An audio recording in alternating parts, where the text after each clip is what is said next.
Hey you guys, so today's video is going to be very serious, and I honestly thought I already made this video, but I was scrolling back through and I couldn't find it, and this is not easy for me to talk about because this did affect women that I did time with and women that I was friends with while I was in prison. This is going to be a very heavy video. There's no dancing around that, so I do want to put a trigger warning in here. We are going to be talking about sexual assault. If talking about this kind of thing bothers you, please do not watch this video. I will see you in the next one. If you are new here, my name is Jess. I'm a recovering addict who served time in prison, and I share a lot of stories about the things that I experienced while I was doing time. This story is very difficult for me to share. I was serving time in a maximum security prison in Arkansas. It is called McPherson, Arkansas. McPherson, Arkansas sits right across the street from the men's unit, which is called Grimes. It's a pretty big compound, and this prison is in the Bible Belt. So there is a lot of church, there is a lot of Christian beliefs and programs, and a lot of Christian officers, staff members, and inmates. Not that that was uncommon in New York to see, you know, Christians or people that believed in God in New York, but it was just more prevalent in the South, in my personal experience. Now, there are drug programs, Christian programs, and all different kinds of classes at this prison. The PAL program, or Principles and Applications for Life program, takes place in McPherson Prison. It is a 90-day program, and it is very well known amongst the inmates that if you take this program, then that will look very good on your jacket. And upon completion of this program, the parole board usually grants you your parole, versus a very long drug treatment program that you can be stipulated to take or required to take if you have drug classes. So the prison can either force you to take a drug program, which is 6 months, or you can volunteer to take a 90-day Christian program. Now, because separation of church and state, they can't force you into the Christian program, but it was very well known, like I said, that the parole board and staff members wanted you to do the Christian program. So I decided that I was gonna sign up for this program at the end of my sentence so that I could be sure that I was going to be granted parole and not extended 6 more months because I had a baby to get home to. In this program, lifers run the barracks. Lifers teach different classes in the PAL program, and they are in charge of this barracks. Now, in this dorm, there was approximately 50 women, and there were approximately 5 or 6 lifers in there that ran the unit and assigned homework assignments and taught classes. One of the women that has life in prison has a master's degree, and she's extremely well educated and very smart, and she was an invaluable resource to that program. One of the lifers that I was actually bunkies with, we had the same cell, she made a really lasting impression on me, and she helped me realize the importance of stepping away from negative people and people that could bring me down. I listened to these lifers' stories, I cooked with them, and I would consider them my friends. They obviously are in there for awful crimes, they're in there for the worst day of their life, but they have dedicated their lives to help short-timers like me come through and understand that if I don't change my life, I'm going to be living with them forever. You know, and I get a second chance because I have a release date, and that is my chance to change my life. And they poured their hearts into this program, and they loved doing what they did. So much so that they didn't report abuse going on at the hands of the chaplain, Kenneth DeWitt, who ran that program. Now, you guys have been watching me for a long time. I never say names. I always do my absolute best to protect people's identities, and I will be protecting the victims in this situation, but not the abuser. Kenneth DeWitt ran that program for years and years. He was decorated in the sense that the prison was giving him award after award. And the entire time, on a schedule, he had the lifers go to his office and force them to perform sexual acts on him for a very long time.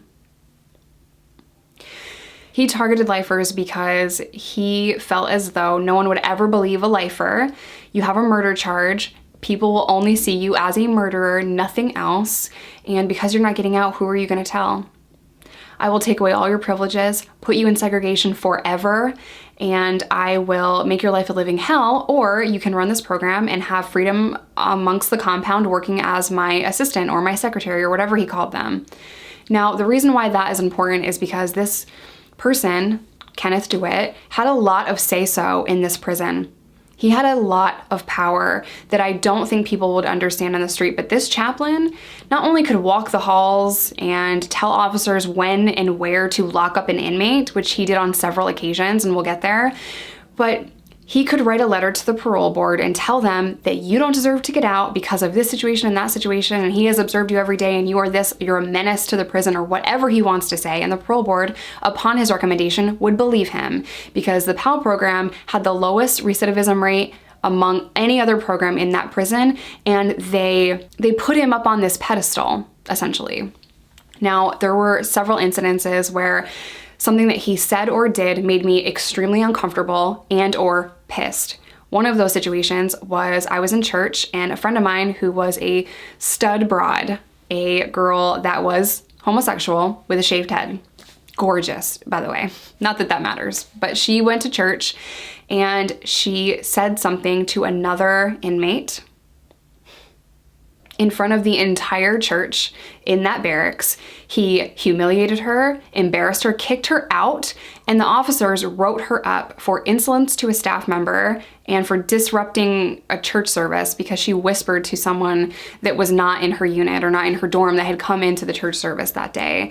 It was very well known that he was homophobic and did not like anyone that was LGBTQ+. And the intimidation factor that he had was extreme. He was very intimidating. He wore boots with spurs on the back of them just because of the sound that it made when he walked through the halls. Like boots that had like heels, not heels. I'm from New York, I don't know what they're called, but I know what spurs are. So he had these boots that had like these heels and freaking spurs, and when he'd walk through, it made a noise and everyone knew that he was there. It was creepy and it was weird. One day, I was walking to somewhere, a medical visit or something, and I was in the hallway during a time where there wouldn't be a lot of inmates in the halls.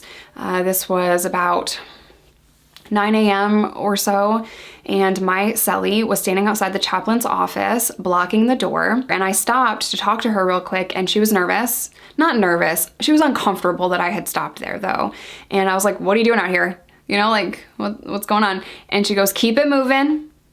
Like, why are you being an asshole to me right now? You know, I didn't get it, but I was so caught up in my own life and my own prison crap that I didn't even notice that she was being a spotter, and the chaplain was in fact sexually assaulting another lifer at that very moment. This came out a long time after I had left, and when it came out that he was accused of raping 5 women over the course of 10 years or however long he had been working at that facility, my stomach was in knots, and I mean, to this day, I am mortified to even speak on that because it's awful. These are women that I spoke with every day. These are women, I heard their stories, and I would see moments in hanging out and spending time with these women of deep sadness that I just assumed was due to their prison experience. One woman was able to get out. She was not a lifer, but she had a very long sentence. And when she got out, she was deported. And she came forward and told the authorities what was going on all those years. Kenneth DeWitt had herpes and gave her herpes as well. Not only did she have to face the years of trauma, but now she has to spend the rest of her life with that. She was in prison for bringing weed into the country. Weed. I live in Illinois. There's weed stores all over the place. So it's just so unbelievably heartbreaking that you go to prison for 15 years for weed, and the whole time you're being raped by a chaplain that continues to get award after award. And just imagine that for a second. Every week on his creepy ass predator schedule, she would have to go to that office and see these awards every day. See these plaques that he had in his office, knowing his power in that prison, and there was nothing that she could do about it. Now, I do want to say the reason she felt that she couldn't do anything about it is not only because he was held in such high esteem in that facility, but when there are things going on, correctional officers, in my experience, tend to stick together. And if you target one of them, a staff member or a correctional officer, they will stick together and you will be ostracized. You will be targeted by the staff, Are there good officers? Absolutely. But she was fucking terrified to speak out against all of this, and justifiably so. So when I tell you that we need prison reform, I mean that with every ounce of my being. There are monsters working inside of prisons. I have spoke to so many people who have been abused at the hands of correctional officers, sexually, physically, emotionally, verbally, you name it. I interviewed a man last year who had his neck broken by New York State Prison in intake for talking. They picked him up and slammed his neck against the wall, breaking his neck because he spoke in intake. The women that I did time with are so brave and so strong, and I wish I had paid more attention. I know that it wasn't my fault, but when something happens to your friends or people that you know, you automatically want to defend them, and you're like, how did I not see that? How did I not know? You know, and then you start to pay close attention to those looks that you saw in those moments where something just seemed off, or you know what I'm saying? Like, you could just feel that something wasn't right. And I wish I could have helped them, but you feel helpless as an inmate. You just do. You really just do. It's a psychological fact that if you experience enough trauma back to back to back, enough traumatic events, that you can actually lose the ability to feel empathy. Can you recover from that? Absolutely, because the brain is the most powerful organ in the human body. To all the men and the women out there that have survived sexual assault, you are strong, you are brave, you are amazing, and it's not your fault that you endured all of that trauma. I'm gonna end today's video here.